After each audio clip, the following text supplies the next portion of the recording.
Hi friends, এখন আমি office থেকে বেরিয়ে বাড়ির জন্য যাচ্ছি, কিন্তু যাওয়ার পথে আমাকে কিছু সবজি নিতে হবে বাড়ির জন্য।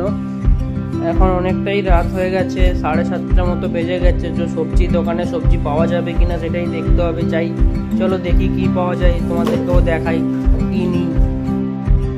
দাদার কাছে টমেটো, আদা, রসুন, পেঁয়াজ সব শেষ হয়ে গেছে, তাই অন্য দোকান থেকে আবার গিয়ে নিতে হবে এইসব জিনিস। তো ওখান থেকেও কি কি পাওয়া যায়, তাও ওখান থেকে কিছু নেওয়া যায় কিনা দেখা যাক।